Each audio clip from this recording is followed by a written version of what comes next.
Bismillahirrahmanirrahim. Assalamualaikum warahmatullahi wabarakatuh.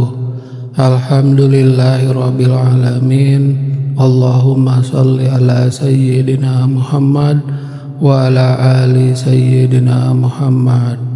Sahabat Tafakur Channel yang dirahmati Allah Subhanahu wa taala, di awal video ini kami doakan sahabat semua selalu dalam keadaan sehat, berkelimpahan rezeki, bahagia selalu, dipanjangkan umur, sukses dan lancar selalu di segala aktivitas dan urusan. Amin ya rabbal alamin.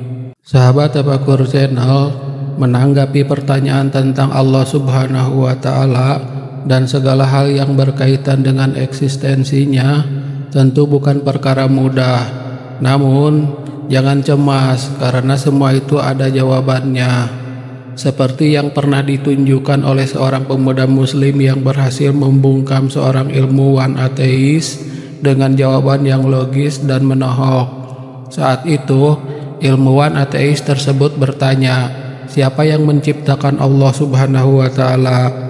Sahabat Tafakur Channel, sebagai orang beriman, kita sangat meyakini bahwa Allah Subhanahu wa taala adalah satu-satunya zat yang tidak diciptakan. Ia adalah sebab yang tidak bersebab, awal dari segala awal dan akhir dari segala akhir. Dialah Allah yang keberadaannya telah ada jauh sebelum kata ada itu sendiri ada, dan akan tetap ada bahkan setelah semua yang ada tiada. Namun kita tidak bisa memungkiri bahwa ada sebagian orang atau komunitas yang tidak mempercayai hal ini. Misalnya, mereka yang mengklaim diri sebagai anti agama atau anti Tuhan. Dalam pandangan mereka, Tuhan dianggap sebagai sesuatu yang tidak ada. Pandangan ini tentu bukan tanpa alasan. Bagi mereka, ukuran kebenaran harus dilihat dari sejauh mana hal itu dapat dibuktikan secara empiris atau melalui pendekatan sains yang dapat diterima secara logis. Pengalaman spiritual, intuisi, dan teks-teks suci agama mereka tolak karena dianggap subjektif. Itulah mengapa dalam diskusi atau debat dengan orang yang tidak percaya Tuhan, mereka selalu menuntut jawaban logis dan empiris. Jika jawaban yang diberikan tidak memenuhi kriteria itu, mereka menyimpulkan bahwa orang-orang beriman tidak mampu membuktikan keyakinannya. Di sisi lain, kita harus mengakui bahwa membuktikan Allah Subhanahu wa taala secara empiris memang mustahil. Kita tidak pernah bertemu langsung atau melihat seperti apa wujud Allah. Kita juga tidak menyaksikan langsung bagaimana alam semesta ini diciptakan. Namun, di ranah logika, ceritanya berbeda. Tuhan atau Allah Subhanahu wa taala bukanlah sesuatu yang tidak bisa dibuktikan secara nalar. Sebagai contoh, ada yang bertanya, bagaimana mungkin Tuhan yang non-materi bisa menciptakan manusia dan bumi yang bersifat materi? Jika kita hanya menjawab dengan pendekatan iman, kita akan berkata, ya tentu saja bisa, karena Allah Maha Kuasa dan Maha Segalanya, seperti dalam firman-Nya. Jawaban itu memang benar, tapi kurang tepat untuk menyelesaikan debat, terutama dengan orang yang berbasis logika. Jawaban yang lebih efektif adalah, sangat mungkin Allah yang non-materi menciptakan materi, sebagaimana akal manusia yang juga non-materi dapat menciptakan mobil, pesawat, dan teknologi lainnya yang bersifat materi.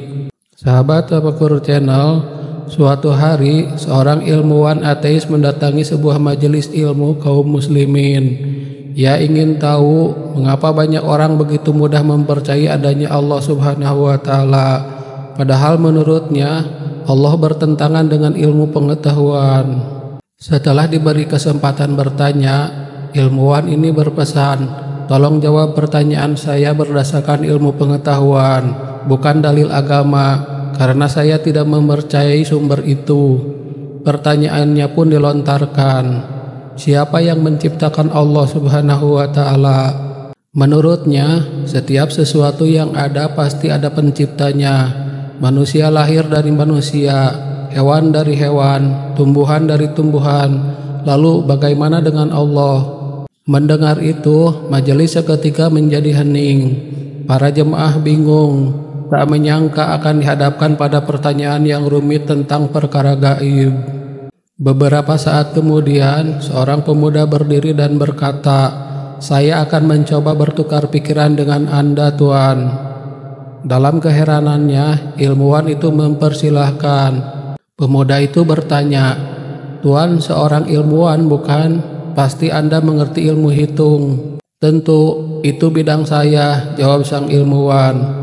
"Kalau begitu, Anda pasti tahu angka 2 berasal dari 1 ditambah 1, angka 3 berasal dari 1 ditambah 2, angka 4 berasal dari 1 ditambah 3, dan seterusnya." Ilmuwan itu mengangguk. "Berarti kita sepakat bahwa semua angka berasal dari angka 1. Maka saya ingin bertanya, dari mana asal angka 1? Angka berapa yang menciptakan angka 1? Mendengar pertanyaan itu, ilmuwan tersebut tersentak. Belum sempat ia menjawab, pemuda itu melanjutkan, "Jika dalam dunia ilmu Anda, angka 1 tidak perlu pencipta dan harus ada agar angka-angka lain ada, maka mengapa Anda sulit menerima bahwa Allah harus ada tanpa pencipta, dan darinya segala sesuatu bermula?" Ilmuwan itu terdiam, tak mampu membantah. Dengan suara pelan ia berkata, "Tolong ajukan pertanyaan berikutnya." Akhirnya pemuda tersebut berhasil menjawab semua pertanyaan ilmuwan itu dengan penjelasan logis dan tanpa bantahan. Sang ilmuwan pun mengakui kekalahannya dan menyatakan puas atas jawaban yang diberikan. Sahabat Tafakur Channel, sebagai makhluk yang dianugerahi akal, manusia memang wajar menggunakan pikirannya untuk bertanya soal hidup, bahkan soal Tuhan. Namun, sebagai orang beriman, kita perlu hati-hati dan waspada. Sebab, seperti sabda Rasulullah SAW, pertanyaan-pertanyaan semacam ini bisa menjadi provokasi setan. Dari Abu Hurairah radhiyallahu anhu, Rasulullah SAW bersabda, "Setan akan mendatangi salah seorang dari kalian dan berkata, 'Siapa yang menciptakan ini? Siapa yang menciptakan itu?' Hingga akhirnya dia bertanya, 'Siapa yang menciptakan Tuhanmu?' Maka jika itu terjadi, mintalah perlindungan kepada Allah dan hentikanlah pembahasan tersebut." Hadis riwayat Bukhari dan Muslim. Dalam riwayat lain, Rasulullah SAW bersabda, "Manusia akan terus bertanya hingga mereka berkata, 'Ini Allah yang menciptakan makhluk. Lalu siapa yang menciptakan Allah?' Barang siapa yang mendapat bisikan semacam itu, hendaklah ia berkata, 'Aku beriman kepada Allah.'" Hadis riwayat Muslim. Semoga Allah senantiasa melindungi kita semua dari godaan dan keraguan. Amin ya rabbal alamin. Wallahu a'lam bishawab. Demikian yang bisa saya bagikan. Semoga bermanfaat untuk kita semua. Amin ya rabbal alamin. Wassalamualaikum warahmatullahi wabarakatuh.